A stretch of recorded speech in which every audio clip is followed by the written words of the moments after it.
A poor waitress gave up her only meal to feed a crying child. But what happened next shocked everyone in the restaurant, and even made a billionaire freeze in disbelief. You won't believe how this story ends. The night was unusually quiet for a small roadside restaurant that usually buzzed with chatter, clinking dishes, and the aroma of fried food lingering in the air. The neon sign outside flickered half-heartedly, casting a dull glow that made the place look more tired than alive. Inside, Anna moved from table to table, a damp cloth in her hand, wiping surfaces with the same rhythm she had repeated 1,000 times before. Her back ached from hours of standing, and her hands were raw from washing dishes in hot water. Every now and then she would press a hand to her stomach, hoping the hunger pangs would subside. But they only grew sharper. She had saved half a sandwich earlier, planning to eat it once the dinner rush was over. It wasn't much, but to her it was everything, a small reward at the end of another endless shift. The sandwich, wrapped in a napkin, sat hidden on the shelf near the counter, almost like a secret treasure. Anna kept glancing at it whenever she passed by, reassuring herself that it was still there. The thought of biting into it gave her just enough strength to keep going. The restaurant wasn't entirely empty. A few late-night diners sat scattered across the room. At the far end, a man in a perfectly tailored suit sat alone, stirring his soup with little interest. He looked out of place among the cracked chairs and faded curtains, his expensive watch gleaming under the weak lights. Anna didn't pay him much attention. Rich people rarely did more than sneer at her, and she didn't expect anything different tonight. As she bent over to pick up a fallen fork, a soft, stifled cry reached her ears. At first, she thought it was the wind creaking through the door. But when she turned, she saw him, a small boy no older than 6, sitting alone at a corner table. His cheeks were streaked with tears, his little hands clutching at his stomach as though trying to squeeze the hunger away. He wore a thin, oversized sweater, its sleeves frayed, and his shoes looked as if they had been handed down too many times. Anna's heart clenched. She knew that look all too well. The hollow eyes of hunger, the trembling lips of a child too weak to speak. Slowly, she approached him, kneeling beside his chair so her eyes met his. "Hey," she whispered gently. "Are you okay?" The boy sniffled and shook his head. His voice came out broken, almost a whisper. I'm hungry." Anna glanced around. There was no one with him. No mother, no father, no guardian hovering nearby. Just a lonely, crying child in a world that seemed too cruel for someone so small. Her thoughts darted to the sandwich, waiting for her at the counter. She hadn't eaten since morning, and every nerve in her body screamed for food. For a moment she wrestled with herself. Could she really give it away? It was all she had. Tomorrow would be just as hard, maybe harder. And yet, looking at the boy's tear-streaked face, she knew there was only one choice. Anna stood, walked to the counter, and unwrapped the sandwich. She stared at it for a moment, her vision blurring with exhaustion. Then she carried it back to the boy and set it gently in front of him. "Here," she said softly.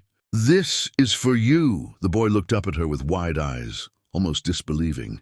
"But it's yours," Anna forced a smile. "I'll be fine. You need it more." His small fingers grabbed the sandwich, and in seconds he began devouring it, as though afraid it might vanish if he didn't eat fast enough.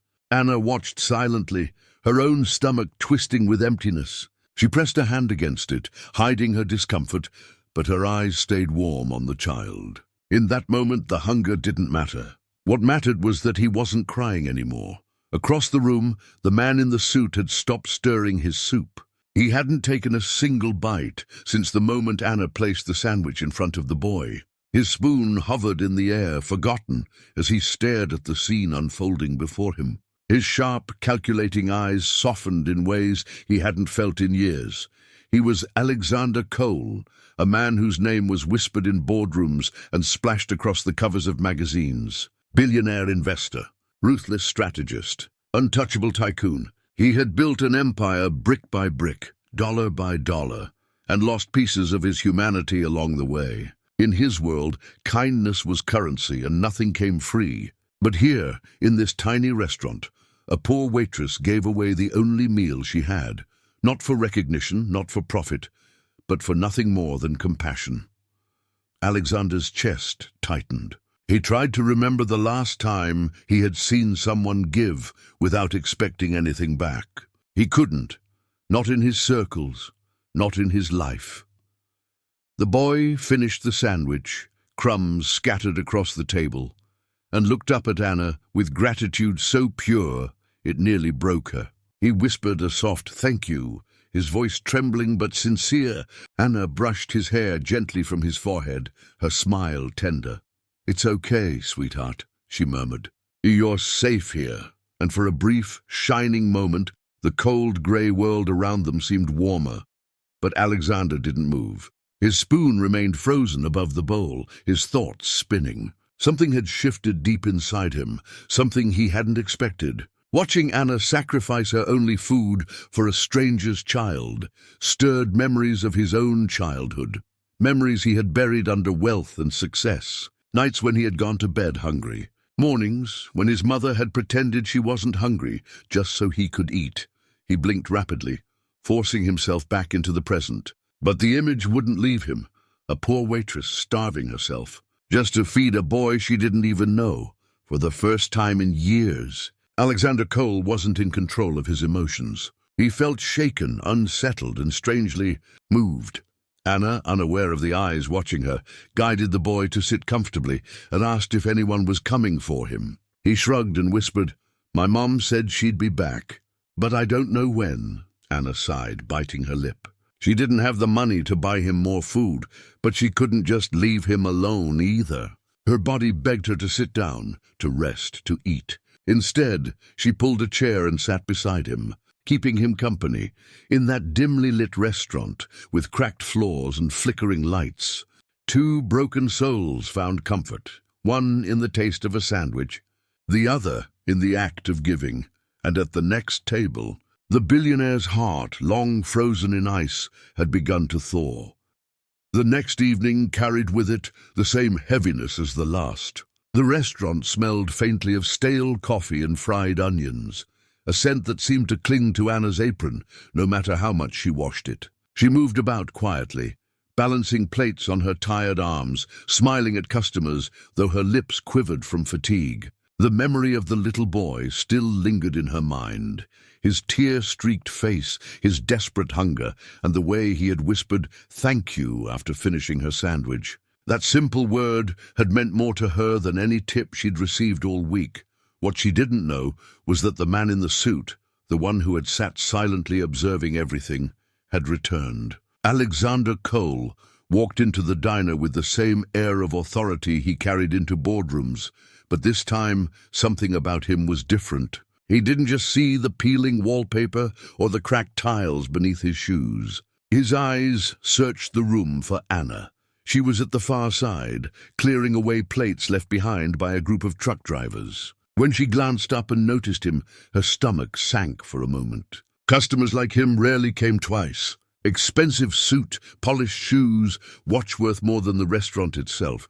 Men like that didn't belong here. She quickly reminded herself not to expect anything. He was probably here by accident again, but Alexander wasn't here by accident. He waited patiently until she walked past his table, then spoke in a calm, deep voice that carried more weight than he intended. "Why did you do it?" Anna froze, confused. "I'm sorry?" "Yesterday," he clarified, leaning forward, his sharp eyes fixed on hers. "That boy. Why did you give him your meal when it was the only thing you had?" Her cheeks flushed and she glanced away, embarrassed.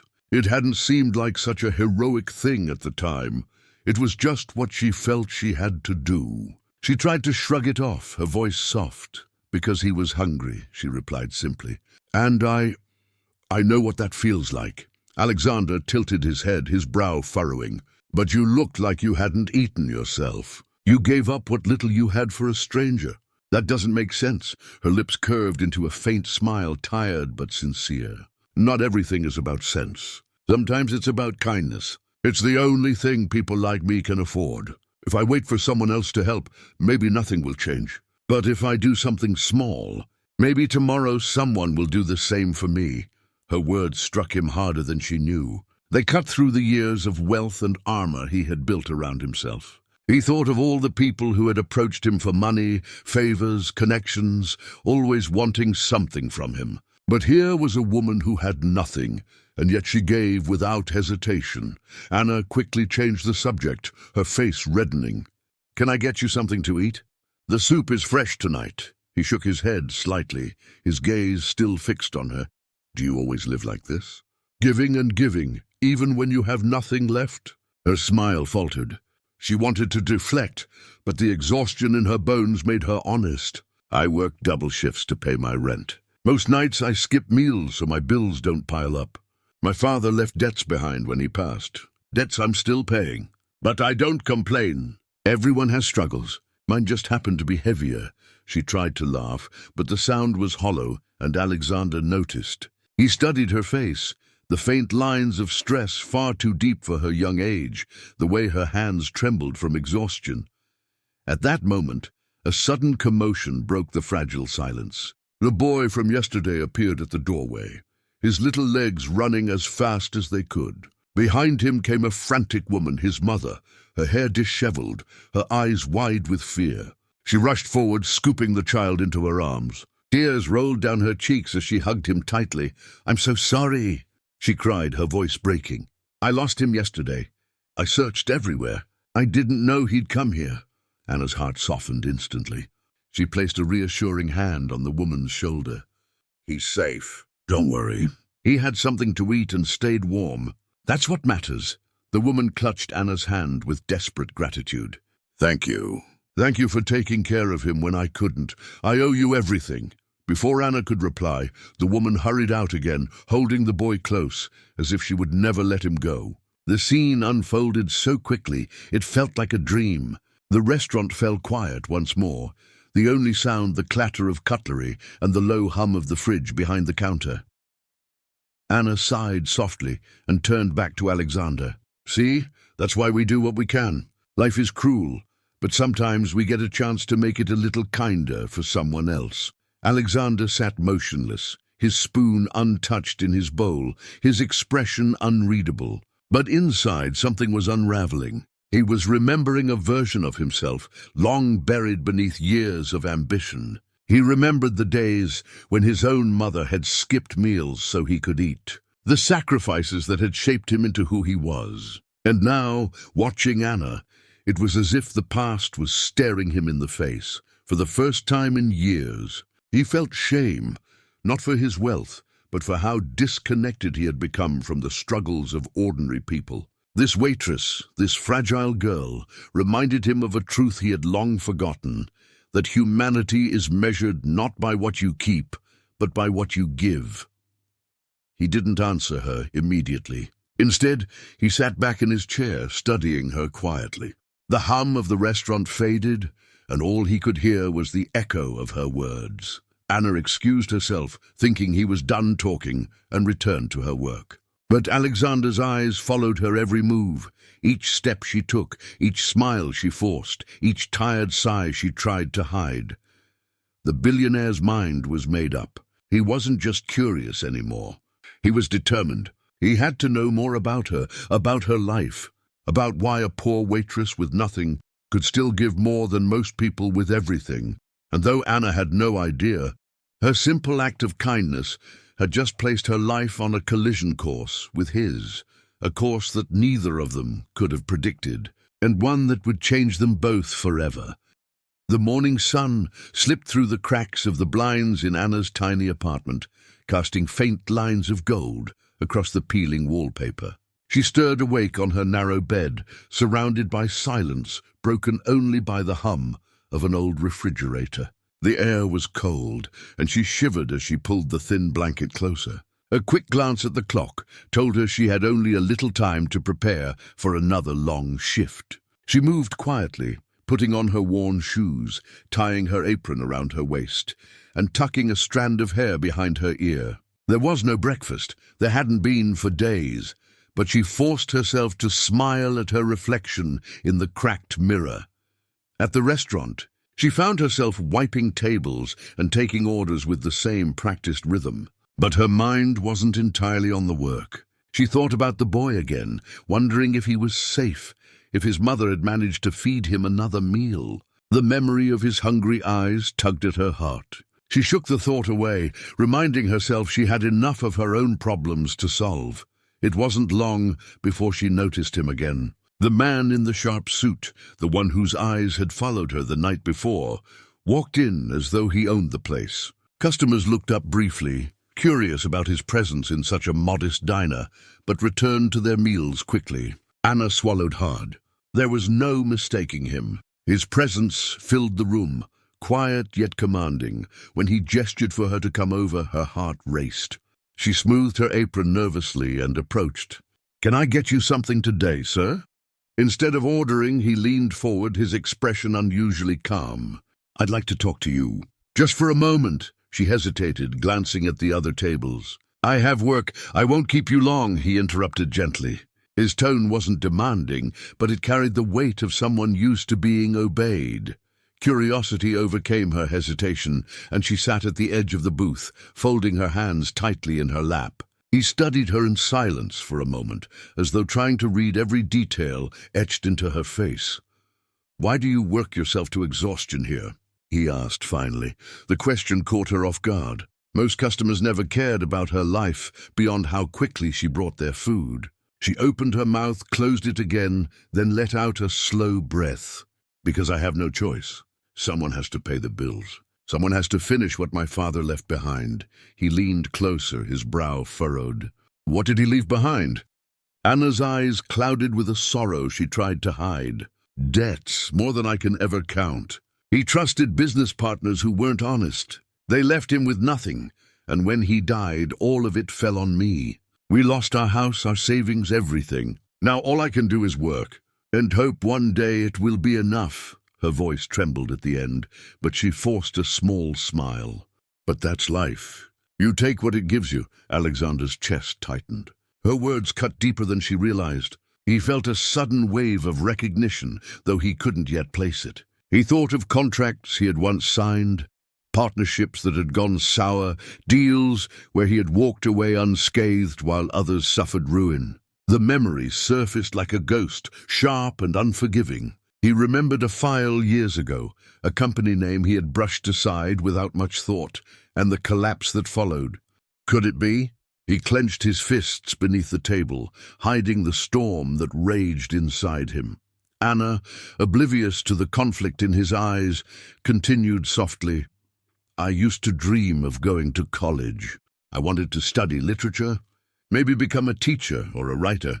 But dreams don't pay debts, and they don't put food on the table. So I serve coffee, I wipe tables, and I remind myself that kindness is the one dream I can still afford." Her words hung in the air, fragile yet powerful. Alexander felt something inside him shift, a crack forming in the wall he had built around his heart. He stared at her, seeing not just a waitress, but a woman carrying the weight of injustice on her shoulders, still choosing to smile, still choosing to give. The silence between them stretched, heavy with unspoken truths. Anna cleared her throat and stood quickly, embarrassed by how much she had revealed. "I should get back to work. Customers are waiting." He didn't stop her, but his eyes followed her as she moved from table to table, her tired smile hiding more pain than she would ever admit. When she disappeared into the kitchen, Alexander leaned back in his chair, his mind spinning. The name of her father, the debts she carried, it all stirred a memory he could no longer ignore. Years ago, one of his closest associates had orchestrated a scheme, manipulating contracts and draining small businesses dry. Alexander had turned a blind eye, too focused on profit to question the details. He had walked away richer, while families like Anna's had been destroyed, and now fate had brought one of those faces directly in front of him. The weight of it was suffocating.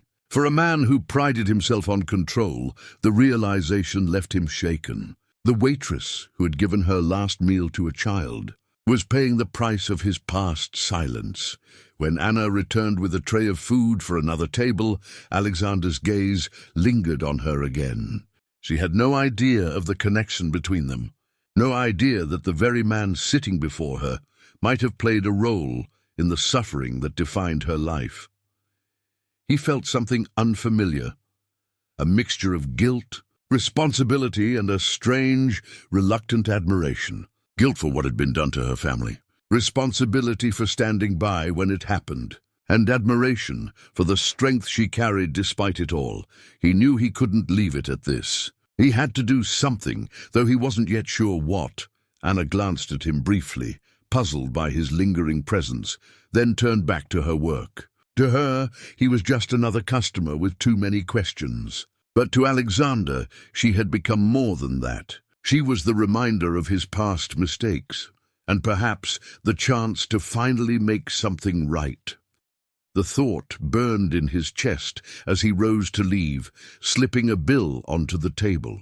But his mind wasn't on the money. His mind was on her story, on the debts she carried because of choices made in boardrooms like his. As he stepped out into the cold evening air, the city lights flickering against the dark sky, he knew this wasn't over. He couldn't let it be over. Fate had placed Anna in his path, and for the first time in years, Alexander Cole felt powerless, not in the face of competition or markets, but in the face of a waitress whose quiet courage demanded more from him than any deal ever had. The diner felt different that night. The regular hum of conversation and clinking silverware seemed almost muted, as though the walls themselves were waiting for something to happen. Anna moved through the room with her usual quiet energy, balancing trays, filling coffee cups, and exchanging polite smiles with customers. But she was exhausted, and every step felt heavier than the last. Still, she never let her tiredness show for long. She had mastered the art of hiding pain behind a smile. In the corner booth sat Alexander Cole once again. He had been returning for days now, each visit more deliberate than the last. To the other customers, he was just a sharply dressed man. But Anna was beginning to notice something strange. He didn't seem to come for the food. He would order a coffee, maybe a simple dish, and then sit in silence, watching. Not in a cruel or unsettling way, but with an intensity that puzzled her.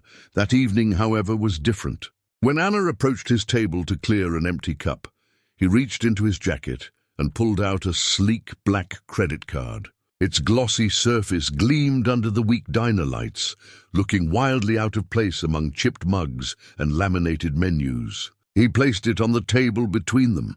"I want you to take this," Alexander said, his voice steady but low.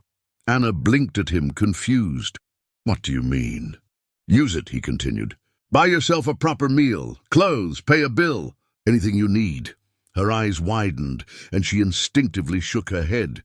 "No, I can't. That's not—" She trailed off, searching for the right words. "That's not how I live." "I don't take handouts." Alexander studied her reaction carefully. He had expected resistance, but the firmness in her voice startled him. Most people he knew would have snatched the card without a second thought, grateful for the chance to spend someone else's fortune. But Anna didn't even reach for it. She looked at it as though it was something dangerous. "You're struggling," he pressed gently. "I can see it. Why suffer when you don't have to?" Her eyes met his, steady and unflinching. "Because suffering builds strength. Because kindness means more when it comes from the heart, not a wallet. If I accept this," she nodded toward the card, "then I owe you something. And I can't live like that." For a moment, Alexander said nothing. Inside, his thoughts swirled. This was the test. He hadn't planned it fully, but he had felt compelled to see what she would do if he dangled wealth in front of her. He wanted to know if her compassion was genuine, if her character was truly as unshakable as it seemed. And here she was, proving herself in a way that shook him to his core. Anna's hands tightened around the edge of her tray. Her hunger gnawed at her stomach, her shoes pinched her blistered feet, and the weight of bills waiting at home pressed down on her.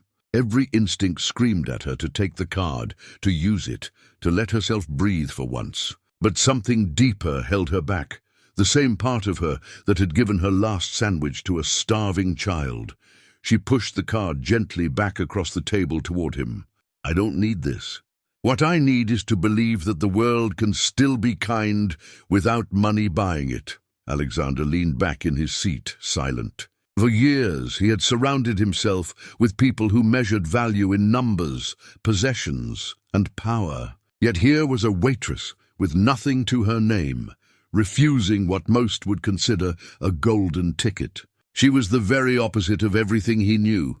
Just then, a group of rowdy men entered the diner, their laughter loud and careless. They stumbled to a booth nearby, calling out for service. Anna excused herself, quickly moving to take their orders. Alexander's gaze followed her, watching how she smiled politely, despite their rude jokes. How she carried herself with dignity even when one of them sneered at her apron. When she returned with their food, one of the men made a crude remark, causing the others to burst into laughter. Anna froze, her cheeks burning, but she forced a neutral expression and set the plates down calmly.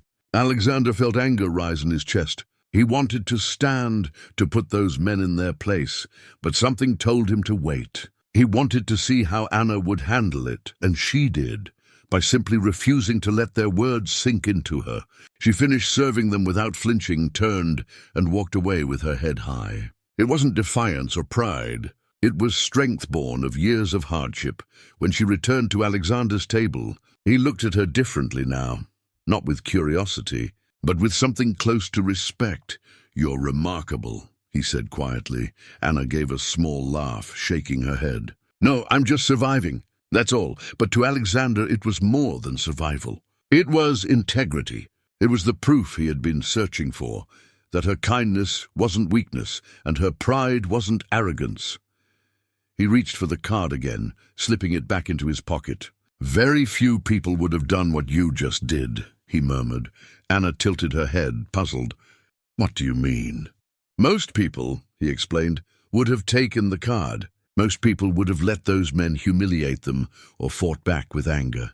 But you choose differently." Every time, she didn't know how to respond. His words seemed too heavy, too serious for a conversation in a run-down diner. So she simply smiled faintly and changed the subject. "Would you like a refill on your coffee?" He chuckled softly. "Yes, please." As she walked away, Alexander's thoughts churned. The test had confirmed what he already suspected. Anna wasn't like anyone else. She wasn't driven by greed or bitterness. She carried herself with dignity, even when the world tried to strip it from her. And he realized, with startling clarity, that he couldn't simply walk away from her story. He had the power to change her life. But more than that, she had the power to change his. For years, Alexander Cole had been known as a man of steel, untouched by emotion, unmoved by anything but profit. But sitting in that booth, watching a poor waitress refuse his wealth with quiet conviction, he felt something stir that he hadn't felt in decades. Hope that maybe, just maybe, he could become someone better than the man he had been. And though Anna had no idea of the storm she had just ignited, she carried on serving coffee, smiling at customers, and living her life as though nothing extraordinary had happened. But something extraordinary had happened. For in the dim light of a small diner, a billionaire had just found the one thing his fortune could never buy, a reason to believe in humanity again.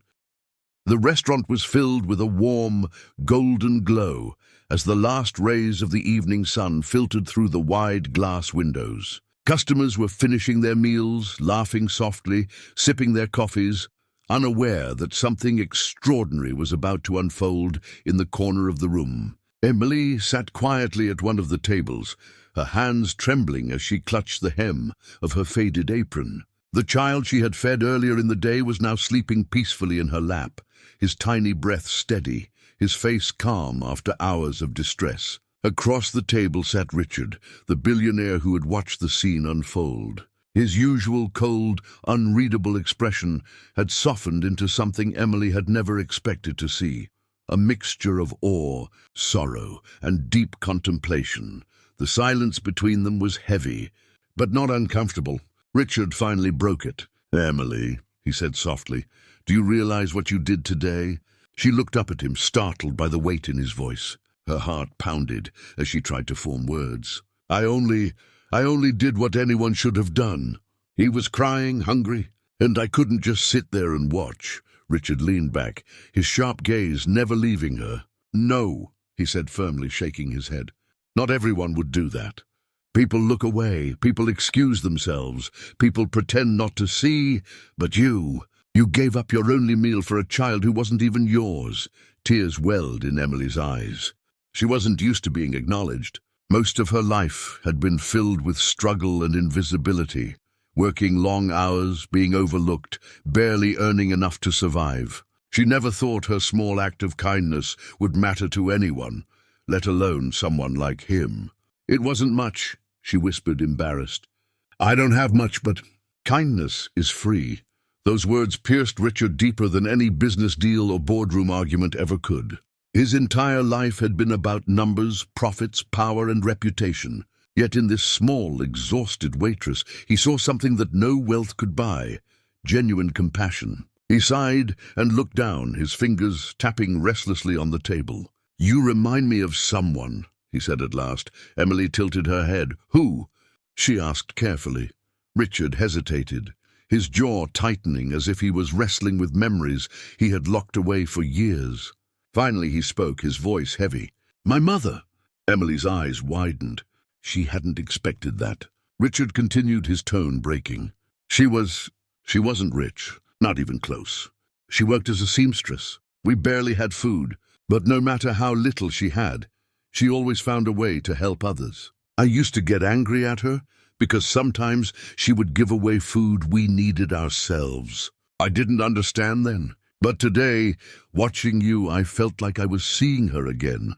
Emily was stunned into silence. The billionaire everyone feared, admired, and whispered about was sitting in front of her, with tears shining in his eyes. She realized he wasn't just touched by her kindness, he was haunted by his past. Richard leaned forward, his voice dropping. Do you know what it means, Emily, to live in a world where everyone is chasing something? Money, power, status. And then, out of nowhere, someone like you reminds us that humanity still exists.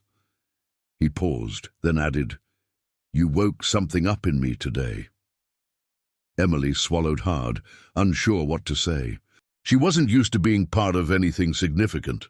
But before she could respond, Richard did something that shocked not just her, but every staff member and diner still in the restaurant. He stood up, walked to the center of the floor, and raised his voice so everyone could hear. Ladies and gentlemen, he announced, I want you all to know what real wealth looks like. It's not in banks or mansions or cars. It's in the heart of this young woman. Everyone turned to look at Emily, who shrank back, her face turning crimson. She wished the ground would open up and swallow her. Richard continued, This waitress gave away her only meal today to feed a hungry child. That act may seem small to you, but to me, it was worth more than any fortune. The restaurant fell silent. Stunned by his words, Emily wanted to protest, but before she could, Richard pulled out something from his pocket, a small velvet box. He opened it, revealing a delicate necklace sparkling under the restaurant lights. This belonged to my mother, he said, his voice trembling slightly. It's the only thing of hers I kept all these years. And now I want you to have it. Gasps filled the room. Emily shook her head furiously, tears streaming down her face. No, I can't accept this, she stammered. It's too much. It's too important. But Richard stepped closer, gently placing the box in her hands. Emily, you don't understand. This isn't about money. It's about legacy. My mother taught me compassion, but I buried that lesson under years of greed. You reminded me of her today. You brought her spirit back. Please let me honor you with this. Her hands shook as she clutched the box. She didn't know how to handle this overwhelming moment. The diners around them were whispering, some with tears in their eyes, moved by what they had witnessed. Richard's voice softened. I built empires, but I lost myself along the way. Today, you gave me something money couldn't buy, a chance to remember what truly matters. I don't want to just thank you, Emily. I want to change because of you. Emily could no longer hold back. She burst into tears, covering her mouth with her hands. For years, she had lived unseen, unheard, struggling in silence. And now, in one evening, Her simple act of kindness had not only changed the life of a billionaire, but had also changed hers forever. As the restaurant slowly returned to its rhythm, people left more thoughtful than they had arrived.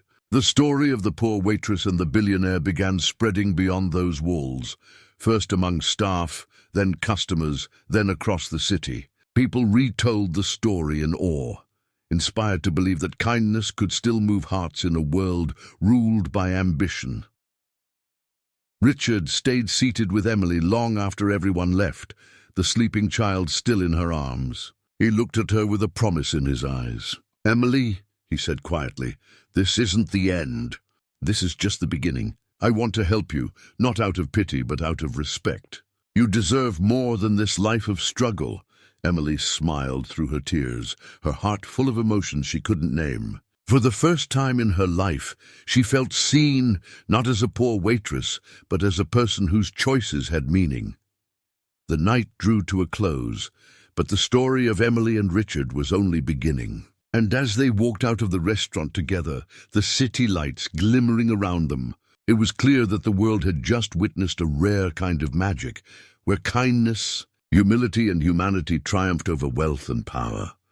Emily thought she was just a poor waitress, but in one single act of kindness, she changed not only a child's life, but also the heart of a billionaire. This story proves that even the smallest actions can have the biggest impact. If this touched your heart, imagine how many more lives we can inspire together. So don't just leave.